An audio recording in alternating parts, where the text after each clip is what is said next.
Kabir sir क्या बढ़िया सो लगाया आपने। अच्छा तो सुर की बहुत समझ है।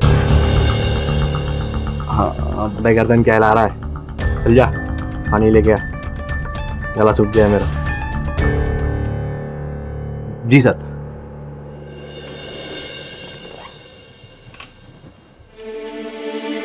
हाँ जी। कबीर मिक्सिंग हो चुकी है, गाना सुन लो तुम। नहीं गुरुजी, मैं लेट हो चुका हूँ और मुझे निकलना भी है। क्या बात करते हो, सिर्फ 5 मिनट का सवाल है। कल से इस गाने पर काम हो रहा है, अगर कोई चेंजेस करना हो तो आज के आज मैं कर दूंगा ना। एल्बम का आखिरी सॉन्ग है, द लास्ट सॉन्ग। चलिए ठीक है गुरुजी, सुनाइए। आनंद हेडफोन देना तो। जी। नहीं वो नहीं नए मिक्सर पर जो नया हेडफोन आया है ना, वो मुझे दो, मेरा वाला। Okay bring it.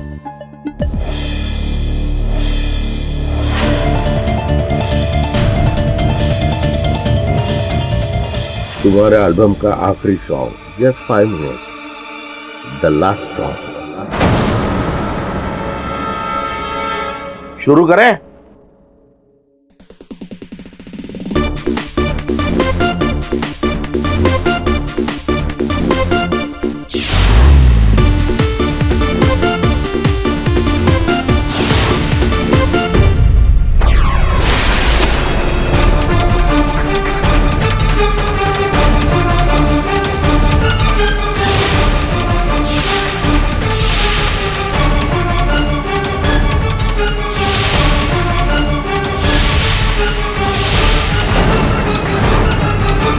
Kabir Kabir Kabir Kabir क्या हुआ तुम्हें? कबीर क्या हुआ तुम्हें? उठो ना कबीर। कबीर? गुरुजी देखिए ना क्या हो गया इसे। Kabir? Oh my God. Anand doctor को फोन कर, जल्दी डॉक्टर को फोन कर। कबीर उठो। कबीर कबीर कबीर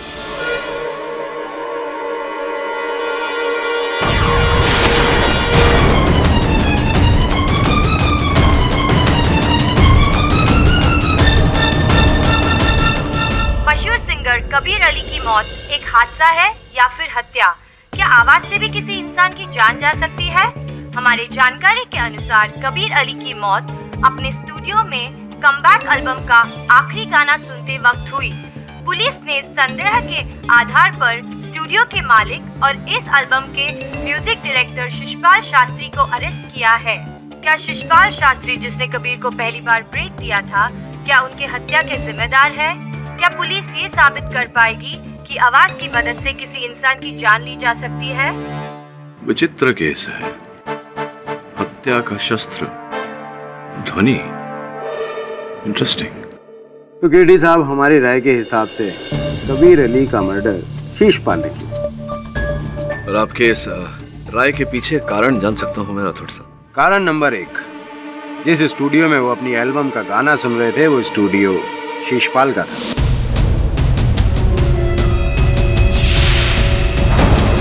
कारण नंबर 2, उस दिन कबीर अली को कहीं जाना था, लेकिन शिशपाल ने उसे जबरदस्ती गाना सुनने के लिए रोका। स्टूडियो में स्पीकर्स होने के बावजूद भी शिशपाल ने कबीर अली को हेडफोन पर गाना सुनने के लिए फोर्स किया, जिससे कबीर अली की दिमाग की नसों पर जोर पड़ा और वो फट गई, जिसकी वजह से उसकी मृत्यु हो गई। पोस्टमार्टम की रिपोर्ट भी इस थियरी को सपोर्ट करती है। ये सब झूठ है, मैंने किसी को नहीं मारा। अरे कबीर मेरा स्टूडेंट है, मैंने उसे संगीत सिखाया, मैं उसे क्यों मारूं? तुम सब लोग मुझे खामखा इस केस में फंसा रहे हो। तुम चाहे जो भी कर लो, सत्य की हमेशा जीत होती है। बात तो सही है राठौड़ साहब, सत्य की हमेशा जीत होती है। सत्यमेव जयते।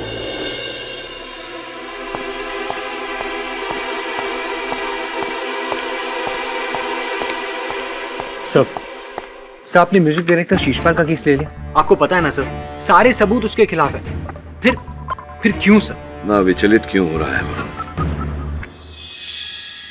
ध्वनि से लोगों को कष्ट होते हुए सुना है, लेकिन क्या ध्वनि के कारण किसी को मरते हुए सुना है तुमने?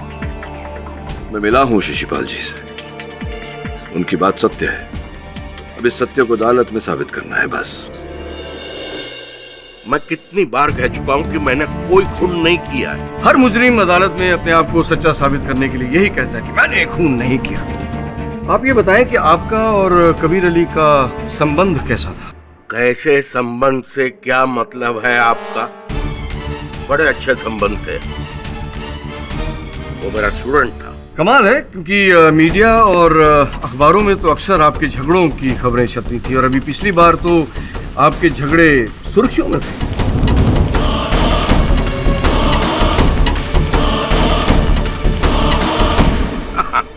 वो तो बहुत पहले की बात है, जब साहब कबीर उस समय नशे में था और जिस दिन ये घटना हुई उसके अगले दिन ही मेरे पास आया और माफी मांगी। मीडिया वालों ने ये खबर नहीं छापी, उन्हें तो सिर्फ गॉसिप चाहिए। अच्छा ये बताइए कि आपको एक इंटरनेशनल प्रोजेक्ट से जब कबीर अली ने बाहर निकलवाया था तो तब भी क्या वो नशे की हालत में था? एक नहीं, उसने कई प्रोजेक्ट से आपको बाहर निकलवाया था। नहीं, इससे साफ जाहिर होता है कि उसे आपके साथ काम करना पसंद नहीं। फिर ऐसी क्या वजह रही कि अपनी कमबैक एल्बम के लिए उसने बाकी सब म्यूजिक डायरेक्टर्स को ताक पे रख के आपको चुना? क्योंकि आप कष्ट ना करें, मैं बताता हूँ। योर ऑनर, कबीर अली जब अपनी कमबैक एल्बम के लिए नए म्यूजिक डायरेक्टर्स ढूंढ रहे थे तो शीशपाल जी को इस बात का पता चल गया। उन्होंने कबीर अली के मैनेजर से कांटेक्ट किया और उसके हाथ पांव जोड़े, मिन्नतें की कि किसी भी तरीके से मेरी कबीर अली से मीटिंग फिक्स करा। दरअसल शीशपाल जी कबीर से बदला लेना चाहते थे। मैं समझ सकता हूँ, एक गुरु होने के नाते जिस लड़के को आपने शिक्षा दी, दीक्षा दी, उसे इस काबिल बनाया कि वो इतना बड़ा स्टार बन जाए, और स्टार बनने के बाद जब वो आपकी जड़ें काटने लगे तो फिर आप क्या करेंगे? वही करेंगे जो आपने किया। ये सब झूठ है। ये सच है। कबीर अली शीशपाल जी के काम से कभी भी खुश नहीं था और रिकॉर्डिंग के दौरान इन दोनों के अक्सर झगड़े हुआ करते। कबीर, तुम्हारे सुर यहाँ वहाँ हो रहे हैं। गुरुजी, सुरों के बारे में छोड़िए, पब्लिक के बारे में सोचिए। उन्हें मेरा ये स्टाइल पसंद है। जब तुमने पहली बार मेरे पास गाना गाया था तब ये स्टाइल नहीं था तुम्हारा। तुम पब्लिक को भूल जाओ, सुरों ने तुम्हें बनाया है। कैसे भूल जाऊं गुरुजी? ये गाना मैं घर पे बैठ के सुनने के लिए रिकॉर्ड नहीं कर रहा हूँ, पब्लिक के लिए रिकॉर्ड कर रहा हूँ। शीशपाल जी ने एक ही तीर से दो शिकार किए। एक तो कबीर अली को अपने रास्ते से साफ कर दिया और दूसरा अपने डूबते हुए करियर को बचा लिया। और जाहिर है योर ऑनर कि the great singer Kabir Ali की आखिरी एल्बम कौन नहीं खरीदना चाहेगा? योर ऑनर, कबीर अली की मौत दिमाग की नस फटने से हुई है, जिसे मेडिकल लैंग्वेज में ब्रेन हेमरेज कहते हैं। उस पर मैं रोशनी थोड़ी देर बाद में डालूंगा, लेकिन उससे पहले मैं मरहूम कबीर अली की बेवा पलक अली को कटघरे में पेश करने की इजाजत चाहूंगा। इजाजत। पलक जी, कृपया करके अदालत को बताएं कि उस दिन क्या हुआ था स्टूडियो में। जी, कबीर ने हेडफोन लगाकर गाना सुनना शुरू ही किया था कि अचानक वो बहुत तड़पने लगा। कैसे? ऐसे जैसे किसी ने उसके कानों में तेजाब डाल दिया हो।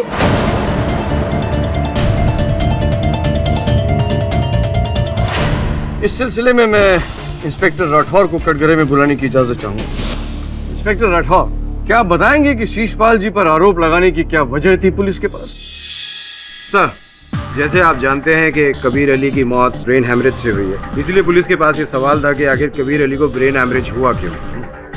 तभी हमारी नज़र उस फोटोग्राफ पर गई जो एज एन एग्जिबिट हमने कोर्ट में भी जमा किया है। उसमें आप देख सकते हैं कि कबीर अली ने हेडफोन पहने हुए हैं जो पीछे रखे मिक्सर से कनेक्टेड है और जिसकी वॉल्यूम 200 डेसिबल पर सेट थी।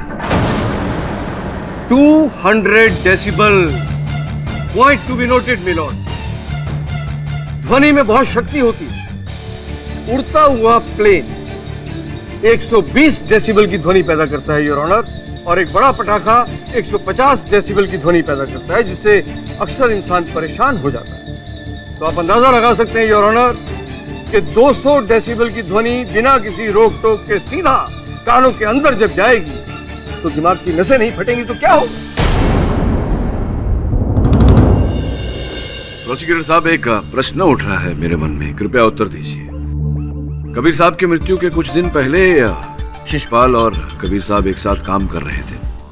अगर शिशपाल जी कबीर साहब की हत्या करना चाहते थे तो कोई आसान सा तरीका अपनाते, इतना जटिल रास्ता क्यों अपनाया? केडी साहब, औरों के लिए जटिल काम हो सकता है, लेकिन शीशपाल के लिए बच्चों का खेल है। आप शायद भूल रहे हैं कि शीशपाल जी म्यूजिक डायरेक्टर हैं। सुरों के साथ, ध्वनि के साथ खेलना, नए नए एक्सपेरिमेंट करना इनका रोज का काम। योर ऑनर, शीशपाल जी ने कबीर अली की हत्या करने के लिए ध्वनि का सहारा लिया था और इसके लिए मैं शीशपाल जी के असिस्टेंट आनंद को कटघरे में बुलाने की इजाजत चाहूँ। तो आनंद जी, आप शीशपाल जी के साथ कितने सालों से काम कर रहे हैं? जी 3 साल। 3 साल? 3 नहीं, 4 साल से। आप तय कर लें कि कितने साल हुए हैं। 4 साल 2 में। तो आपको तो पता होगा कि शीशपाल जी के स्टूडियो में जो इक्विपमेंट्स हैं वो पुराने हैं या अभी हाल ही में नए खरीदे गए हैं? आप ये फोटो देख के बताएं, ये जो मिक्सर खरीदा गया है ये पुराना है या अभी हाल ही में नया खरीदा गया है?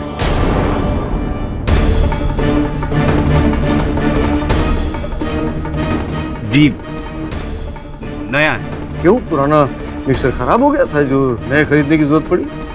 जी एक्चुअली वो पुराना वाला सिर्फ 100 डेसिबल साउंड का आउटपुट दे सकता था और गुरुजी को ज़्यादा साउंड की ज़रूरत थी, इसलिए नया खरीदा। ये कबीर अली की मौत से कितने दिन पहले खरीदा गया था? 1 हफ्ता पहले। Point to be noted my Lord, Kabir Ali की मौत से ठीक 1 हफ्ता पहले इन्होंने 200 डेसिबल की ध्वनि पैदा करने वाला ये मिक्सर खरीदा और ये जाहिर है कि उसी मिक्सर से कबीर अली की मौत हुई। अब इससे ज्यादा क्या साबित करने की जरूरत है कि कबीर अली के कातिल यही है? ये केवल संयोग है जज साहब। उस दिन मैंने और भी साउंड इक्विपमेंट्स खरीदे थे मेरे स्टूडियो को अपग्रेड करने के लिए, और ये सब मैंने पलक के कहने पर किया क्योंकि वो चाहती थी कि कबीर के इस एल्बम में लेटेस्ट टेक्नोलॉजी का इस्तेमाल हो। पलक ने आपसे कहा और आपने मान लिया। इतने भोले मत बनिए शीशपाल जी। 200 डेसिबल की ध्वनि, अरे 200 डेसिबल की ध्वनि आप कभी सुन सकते हैं? आप तो क्या, कोई भी नहीं सुन सकता। और किस अपग्रेडेशन की बात कर रहे हैं आप? शीशपाल जी, आपकी भलाई इसी में है कि आप अपना जुर्म अदालत के सामने कबूल कर लें कि आप ही कातिल हैं। प्रोसिक्यूटर साहब, क्या है कि एक गाड़ी की अधिकतम रफ्तार 200 किलोमीटर प्रति घंटे की होती है, किंतु मुंबई जैसे शहर में गाड़ियां 40 किलोमीटर की औसत रफ्तार से चलती है। अब 40 किलोमीटर और 200 किलोमीटर में तो बहुत बड़ा अंतर होता है, तो फिर क्यों कार कंपनियां इतनी अधिक रफ्तार की कारें बनाती हैं?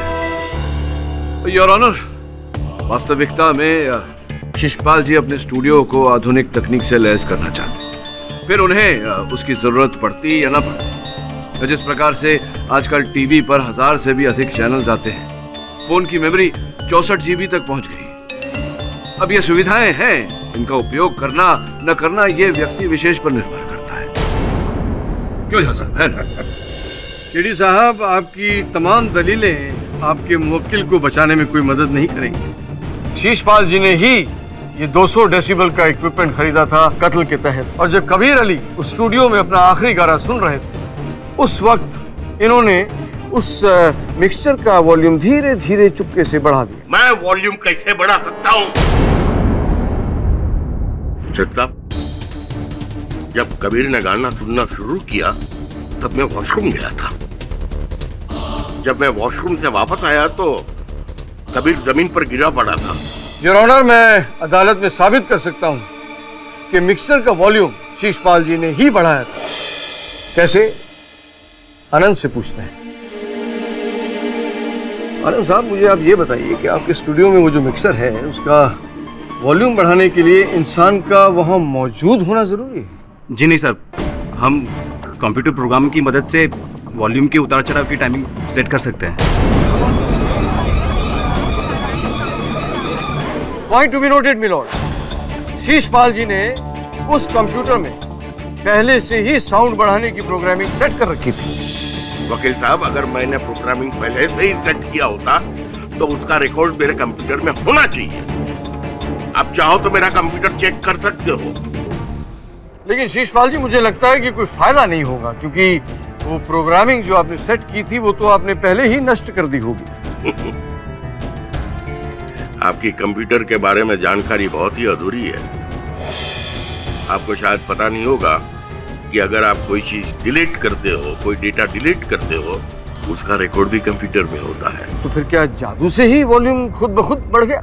मुझे क्या पता, मैंने कंप्यूटर में कोई टाइमिंग सेट नहीं की थी। योर ऑनर, उस समय स्टूडियो में शीशपाल जी और आनंद के अतिरिक्त पलक जी भी उपस्थित थी। मैं उन्हें कटघरे में बुलाने की आज्ञा चाहता। पलक जी, आप भी गाती थी, अच्छा गाती थी, सुरीला गाती थी, फिर अचानक संगीत की दुनिया से संन्यास क्यों ले लिया आपने? जी वो शादी के बाद बहुत जिम्मेदारियां बढ़ गई, बस इसलिए। जो करियर आपने खड़ा किया था कठिन संघर्ष करने के बाद, तो जिम्मेदारियों के चलते, उत्तरदायित्व के चलते आपने वो करियर छोड़ दिया।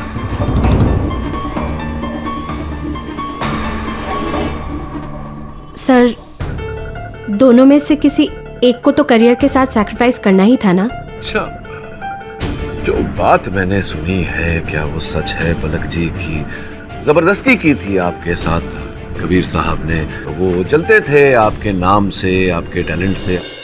ऐसा कुछ भी नहीं था। हो सकता है मैंने गलत सुना, किंतु अखबार में जो समाचार छपते थे आपके और कबीर साहब के बीच, ये जो अनबन चल रही थी, एक रिपोर्ट में लिखा हुआ था कि उन्हें नशे की लत थी, नशा करने के बाद में वो हिंसक हो जाते थे, आपको मार पीटते थे। क्या ये भी गलत है? आप जानते हैं मीडिया को तिल का ताड़ बनाकर छापने की आदत है। तिल न हो तो ताड़ कैसे बनाए? खैर छोड़िए, ये देखिए इस तस्वीर में, देखिए आपके चेहरे पर चोट लगी हुई है और आप भरकस प्रयास कर रही है इस चोट को छिपाने का। ये क्या, कैसे लगी आपको ये चोट? देखिए, छोटा सा एक्सीडेंट हुआ था मेरा, ये तस्वीर उस वक्त ली गई थी। चलिए ठीक है पलक जी, मान लेते हैं कि कबीर साहब के साथ आपका वैवाहिक संबंध बिल्कुल ठीक ठाक था, राजी खुशी थे आप दोनों, और आपने अपनी इच्छा से ही संगीत से संन्यास लिया। जी हाँ। तो फिर ये बताइए कि कुछ 6 महीने पहले मेरे एक मित्र हैं एडवोकेट, उनके पास आप गई थी तलाक की मांग लेकर, कबीर साहब से डिवोर्स चाह रही थी आप, ऐसा क्यों? योर ऑनर, नोट करने वाली बात है कि ये जो तस्वीर है इनकी, ये भी 6 महीने पुरानी है। क्यों, बताइए ना, मेरे प्रश्न का उत्तर दीजिए। हाँ, वो चोट कबीर की ही पहुंचाई हुई थी, और गुस्से में आके मैंने वकील से कांटेक्ट किया था, लेकिन कबीर को अपनी गलती का एहसास हुआ। उसने मुझसे माफी भी मांगी और दोबारा ऐसी कोई हरकत नहीं करेगा, इस बात का प्रॉमिस भी किया। मैंने उसे माफ कर दिया था, और आप अपने एडवोकेट मित्र से पूछ सकते हैं क्या उसके बाद मैंने उन्हें कॉल किया या मैं उनसे मिलने गई। कहीं ऐसा तो नहीं पलक जी कि इस बात को लेकर भी कबीर साहब ने आपको धमकाया हो, इसी कारण आप दोबारा उस वकील से मिलने नहीं गई? कहीं ऐसा तो नहीं कि 6 महीने आप योजना बनाती रही कबीर साहब से छुटकारा पाने की? कहीं ऐसा तो नहीं कि उस दिन स्टूडियो में आपको अवसर मिल गया और आपने उस मिक्सर की जो क्षमता है वो 200 डेसिबल तक पहुंचाकर कबीर साहब की हत्या कर दी? What? I object your honour. KD साहब एक सम्मानित नागरिक पर झूठा इल्जाम लगा रहे हैं। क्या कह रहे हैं? मैं झूठ बोल? योर ऑनर, मैं और झूठ बोलूंगा, वो भी अदालत में? और आनंद ने अपने कथन में कहा था कि पलक जी के कहने पर शिशपाल जी ने वो मिक्सर खरीदा था, आपके कहने पर खरीदा था? हाँ, लेकिन मैंने तो वो सिर्फ बात में कह दिया था। या फिर शिशपाल जी के इस मिक्सर का फायदा उठाकर आपने अपनी योजना को फलीभूत किया? What nonsense! आप मुझ पर शक कर रहे हैं? हाँ, क्योंकि आपके पास कारण था कबीर साहब की हत्या करने का। उस दिन जब शिशपाल जी बाथरूम गए, आपने मिक्सर का डेसिबल बढ़ाया और उनकी हत्या कर दी।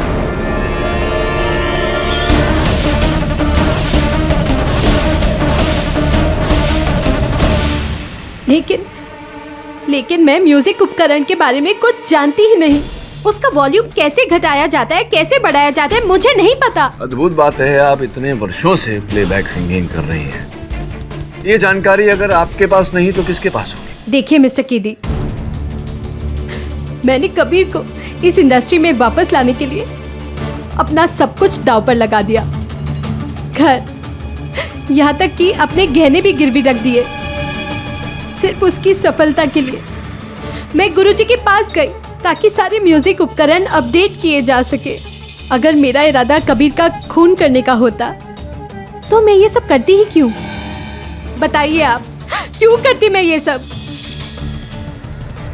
मैंने इतने सालों तक कबीर का टॉर्चर सहा, लेकिन अब जब कबीर सुधर रहा था, वो खुद कोशिश कर रहा था सुधरने की, तब मैं उसे क्यों मारती? क्यों मारती मैं उसे? बताइए आप।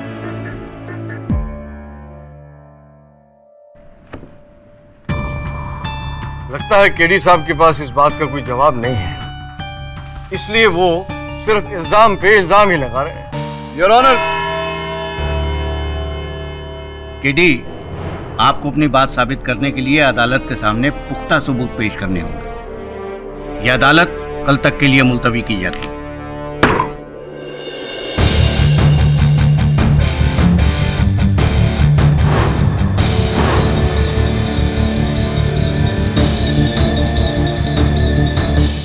सब बहुत ही इंटरेस्टिंग फैक्ट्स हैं, मुझे तो इसके बारे में पता ही नहीं था। ये जानकारी जितनी दिलचस्प है उतनी आश्चर्यजनक भी। समझ रहा हूं मैं कुछ कुछ। योर ऑनर, कल रात मैंने ध्वनि की बारीकियों को समझने के लिए कुछ प्रयोग किए जो सफल रहे। अब मैं अदालत में ये स्पष्ट करना चाहूंगा कि कबीर अली की हत्या कैसे की गई। वरुण,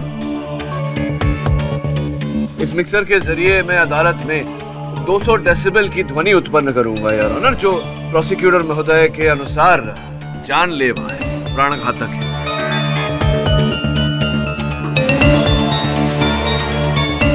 क्यों ना ये प्रयोग हम प्रोसिक्यूटर साहब पर ही करें, क्योंकि इन्हें विश्वास दिलाना महत्वपूर्ण है योर ऑनर। ये क्या बेहुदा मजाक है योर ऑनर? केडी साहब जी, आपको मालूम है कि आप मुझसे केस हारने वाले हैं, तो इसलिए आप क्या मेरी जान ही ले? अरे नहीं, बड़े आपके दुश्मन जहाँ साहब, कैसी बातें कर रहे हैं? वैसे भी आप इतनी आसानी से नहीं मरोगे। नहीं, मेरा मतलब है मैं ये प्रयोग स्वयं पर कर लेता हूँ।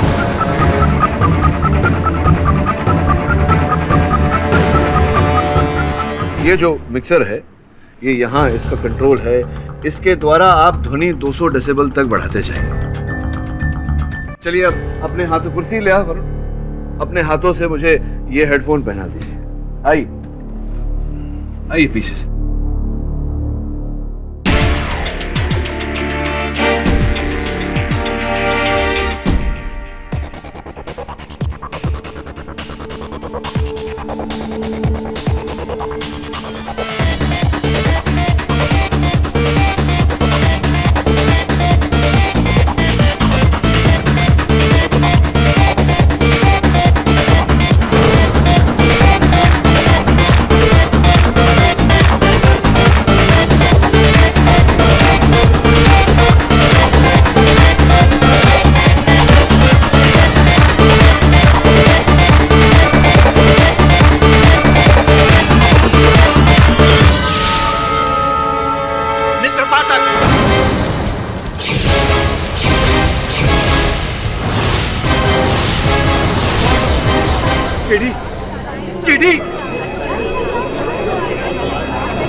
केडी, तुम इस तरह हमें छोड़ के नहीं जा सकते।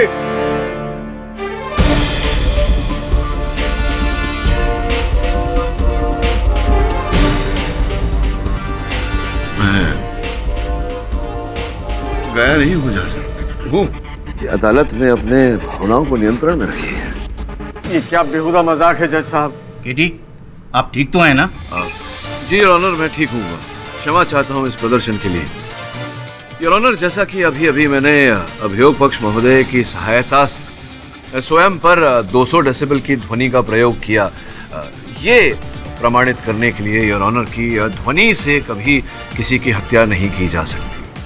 हमारे शरीर की प्रतिरोधक क्षमता इतनी अधिक होती है कि ध्वनि हमारे शरीर पर असर तो करती है, लेकिन हमें मार नहीं सकती।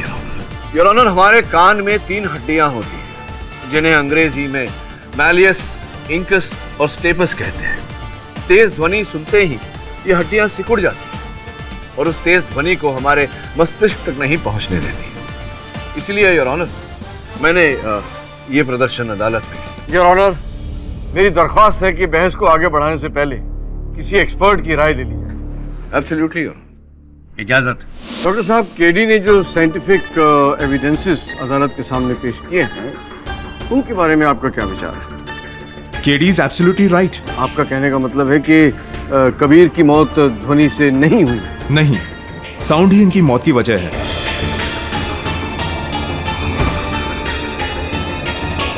तेज साउंड की वजह से उनको ब्रेन हैमरेज हुआ था। डॉक्टर, मैं कुछ समझा नहीं।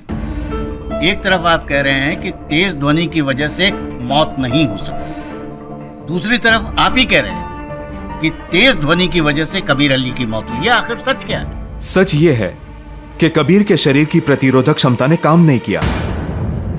किंतु डॉक्टर साहब, उस ध्वनि ने कबीर साहब के शरीर की प्रतिरोधक क्षमता को कैसे पार कर ली? क्या वो अस्वस्थ थे? कबीर का शरीर स्वस्थ था, यह कैसे हुआ मैं नहीं जानता, पर हां, कबीर के कान में मौजूद हड्डियां तेज ध्वनि के जोखिम स्तर के बावजूद सिकुड़े नहीं थे। तो देख लिया केडी साहब, कबीर की मौत ध्वनि से ही हुई है। आपका एक्सपेरिमेंट फेल हो गया। योर ऑनर, फोरेंसिक्स डॉक्टर के इस रहस्य उद्घाटन ने मुझे भी स्तब्ध कर दिया है। मैं इस मामले की जांच करने के लिए अदालत से समय की मांग करता हूं।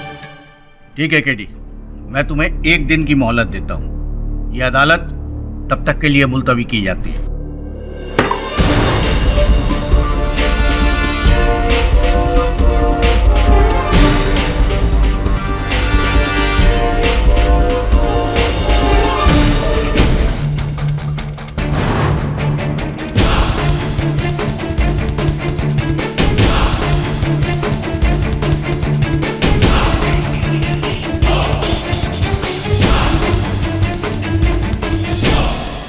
Excuse me, Katie.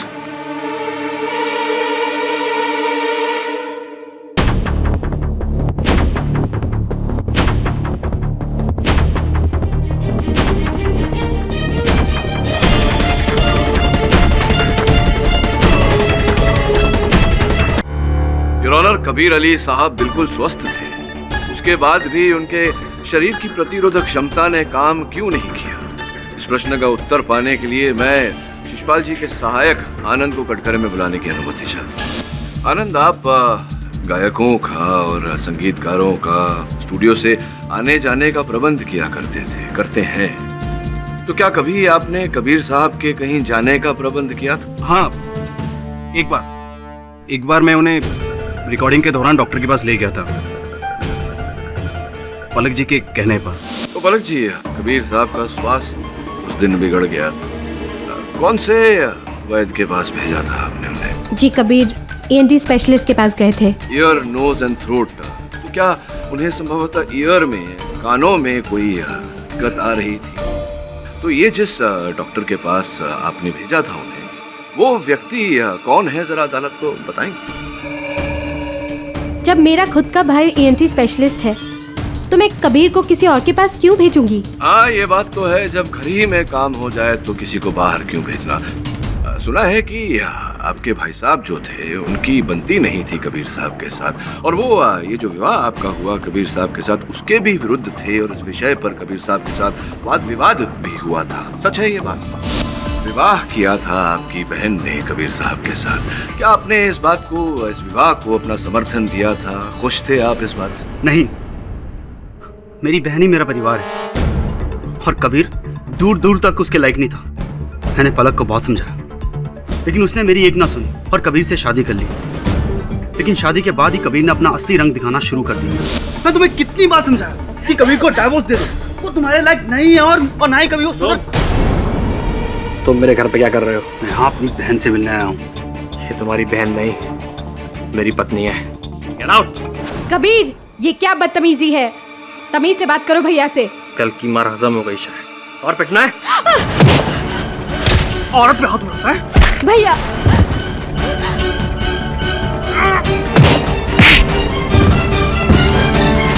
तो आपने अपनी बहन पलक की समस्या ही हल कर दी कबीर साहब की हत्या करके।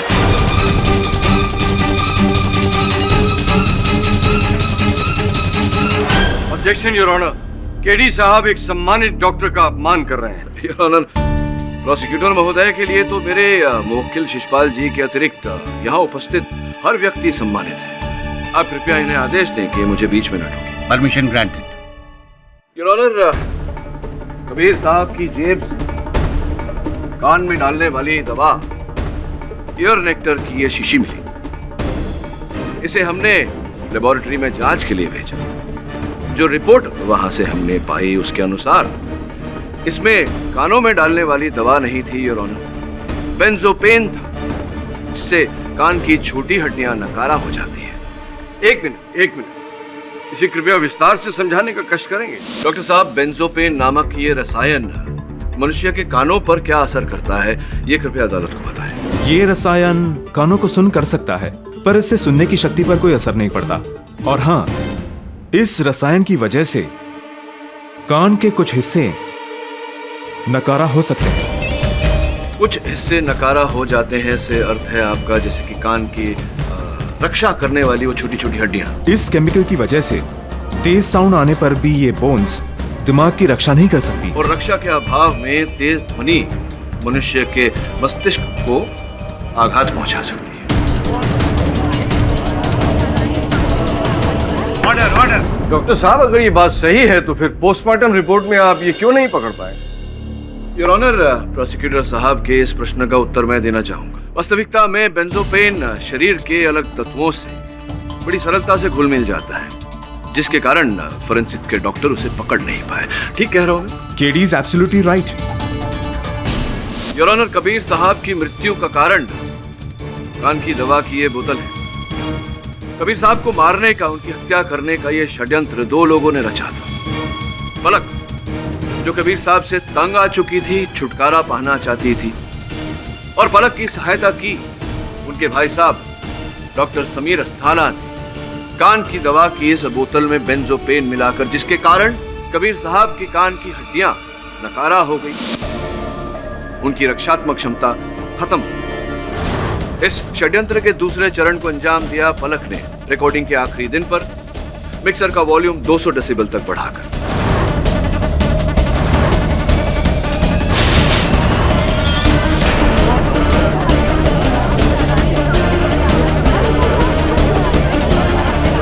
ऑर्डर। केडी साहब, मैं एक डॉक्टर हूँ, केमिस्ट नहीं। मेरा काम है दवा लिख के देना, और जिस दवा को आप अदालत में सबूत बनाकर पेश कर रहे हैं, वो दवा मैंने कबीर को प्रिस्क्राइब की थी, दी नहीं थी। कबीर ने वो दवाई बाहर किसी केमिस्ट से ली थी। उसमें बेंजापेन कहाँ से आ गया मैं नहीं जानता। क्या सबूत है आपके पास इस बात का कि आपने दी नहीं थी? ये आप आनंद से पूछ सकते हैं, वो वहीं पे था, या फिर मेरी सेक्रेटरी अलीशा से पूछ लीजिए। कबीर ने उससे ये भी पूछा था कि बाहर केमिस्ट खुला है कि नहीं। ऑब्जेक्शन योर ऑनर, केडी साहब शीशपाल जी को बचाने के लिए उल जलूल दलीलें पेश कर रहे हैं। इससे पहले इन्होंने जो भी सबूत दिए हैं वो अंत में गलत साबित हुए हैं। आखिर ये हो क्या रहा है अदालत में योर ऑनर?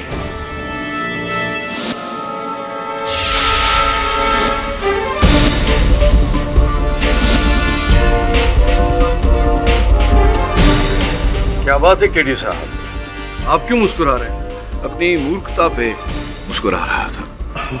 आपने मान लिया कि आप गलत थे? हाँ, बहुत बड़ी भूल की है मैंने।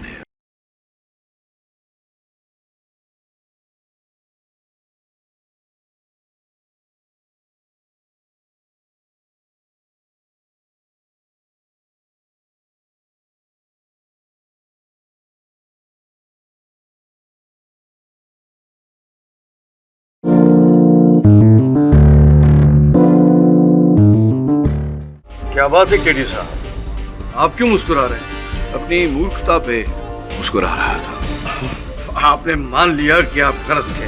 हाँ, बहुत बड़ी भूल की है मैंने। अब देखिए ना, हर प्रश्न का उत्तर मेरे सामने था, मैं ही इन्हें अनदेखा कर रहा था। बताता हूँ। शिशपाल जी, कितने वर्षों से आनंद जो आपके सहायक हैं, आपके साथ कितने वर्षों से काम कर रहे हैं? 4 साल 2 महीने। तकरीबन उतना ही समय से काम कर रहे हैं। 4 साल 2 महीने। तब से जब से पलक जी आपके साथ गाना गाती थी। तो ये बताइए शिशपाल जी कि इतने वर्षों से आनंद आपके साथ है, कभी आपने उसे मौसीकी गायक की क्यों नहीं सिखाई, गायिका उसे? योर ऑनर, केडी साहब मुद्दे से भटक रहे हैं। मृत्युंजय झा साहब, इस केस का रहस्य आनंद के काम से ही जुड़ा हुआ है, आप कृपया बीच में न टोकें।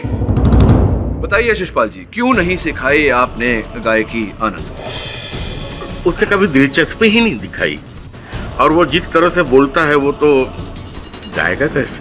अच्छा, तो जब उसने दिलचस्पी ही नहीं दिखाई, रुचि ही नहीं दिखाई, तो फिर रियलिटी शोज में भाग कैसे लिया उसने? हाँ? आपको इस बात का ज्ञान नहीं है ना कि उसने रियलिटी शोज में भाग लिया? नहीं। आनंद, किस किस रियलिटी शो में भाग लिया आपने, बताएंगे? देखिए, झूठ मत बोलिएगा, मेरे पास उस हर रियलिटी शो की रिकॉर्डिंग है। जी, म्यूजिकल आइडल, गाना और बजाना, म्यूजिकल आइडल 2। मेरा संदेह ऐसे ही निकला आनंद, मतलब वो हर शो जिसमें पलक जी जज थी।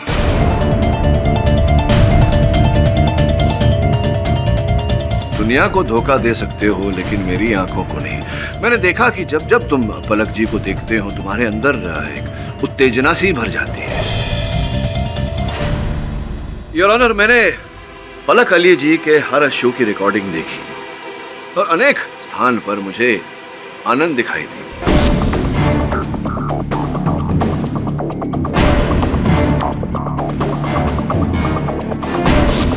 मैंने इस बात को महत्व नहीं दिया ये सोचकर कि शिशपाल जी ने इन्हें किसी कार्य के लिए भेजा होगा, किंतु जब सारे रास्ते बंद हो गए तो मेरी नजर आनंद पर गई। आनंद उस हर जगह उपस्थित था, रिकॉर्डिंग स्टूडियो में, केमिस्ट के पास, डॉक्टर अस्थाना के क्लिनिक में, और शिशपाल जी ने मेरे संदेह को विश्वास में बदल दिया ये कहकर कि इन्होंने आनंद को उन रियलिटी शोज में नहीं भेजा था। तो क्यों हिस्सा लिया आपने उन रियलिटी शोज में? मैं बताता हूं।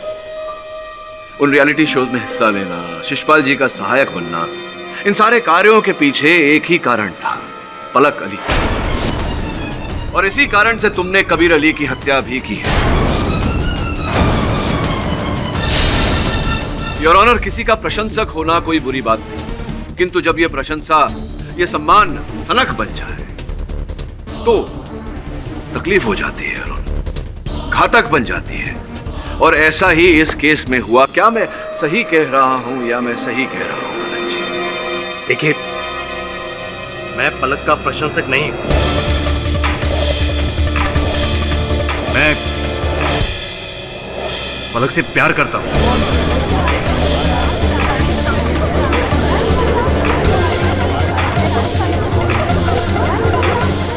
ऑर्डर। पलक के लिए मैं गांव छोड़कर यहाँ आया। पलक के लिए मैंने गुरुजी के यहाँ नौकरी की, लेकिन एक दिन अचानक से एक गंदा नालायक इंसान कबीर पलक की जिंदगी में आया। पलक ने उससे शादी कर ली। मुझे बहुत गुस्सा है।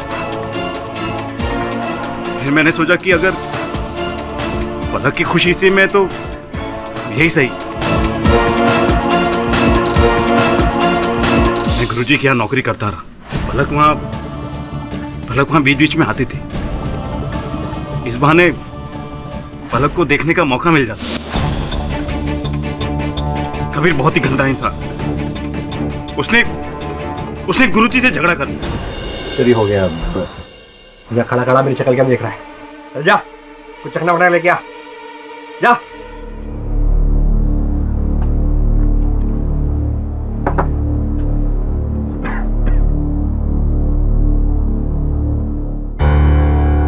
कबीर, तुम शराब पी रहे हो स्टूडियो में, काम की जगह पर? अरे ये मेरा मंदिर है, मंदिर। यहाँ पर मैं पूजा करता हूँ। अरे होगा ये आपका मंदिर, लेकिन मैं जो चाहे वो कर सकता हूँ। मैं स्टार हूँ, स्टार। बाहर निकलो यहाँ से। आओ। नहीं करना मुझे आपके साथ काम। पलक ने स्टूडियो में आना बंद कर दिया। मैं पागल हो रहा था। मैं समझ नहीं पा रहा था कि पलक को कैसे मिलूं, कहां से देखूं। फिर मैंने हर उस रियलिटी शो में पार्ट लिया जिसमें पलक जज हुआ करती। इस बहाने मुझे पलक को देखने का मौका मिलता था।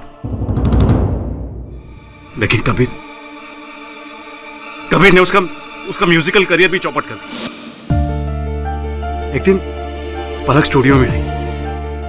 पलक को गुरुजी के सामने कबीर के करियर के लिए भीख मांगते देखना मुझसे देखा नहीं। आप भी जानते हैं गुरुजी, उसके इस डूबते हुए करियर को सिर्फ आप ही बचा सकते हैं। आपके अलावा और कोई नहीं बचा सकता। प्लीज गुरुजी, मैं आपके हाथ जोड़ती हूँ। मैं बर्दाश्त नहीं कर पा। पलक को ये गिड़गड़ाते देखना मुझे सहन नहीं हुआ। इसीलिए मैंने कबीर को मारने का फैसला किया।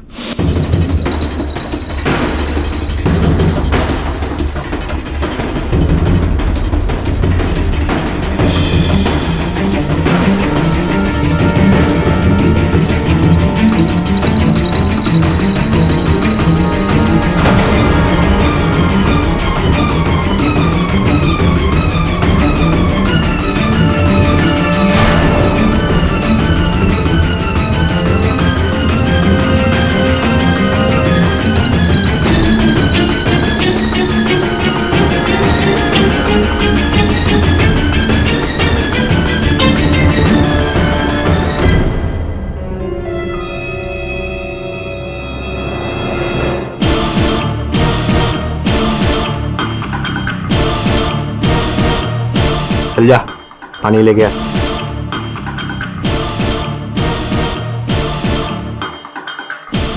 कबीर मिक्सिंग हो चुकी है, गाना सुन लो तुम।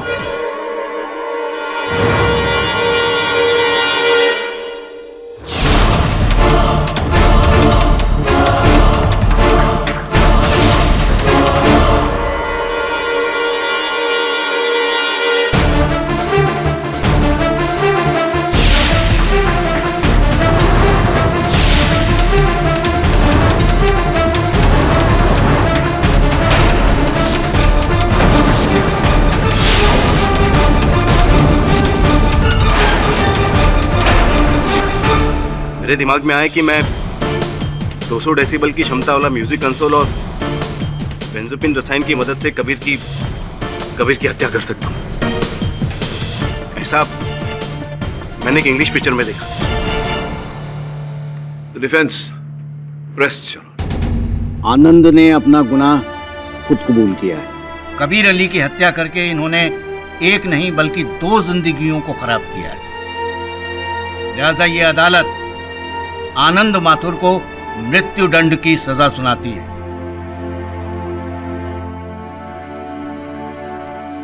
और शिषपाल शास्त्री को तमाम इल्जामात से बाइज्जत बरी करती है। The case is close.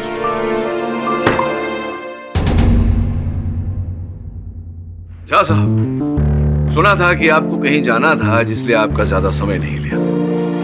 Ajay, गाना वाना गाते हैं या नहीं? नहीं बाबा, मैं नहीं गाता। झूठ मत बोलिए झा साहब, बाथरूम में तो गाते ही हूं, हम सब गाते हैं।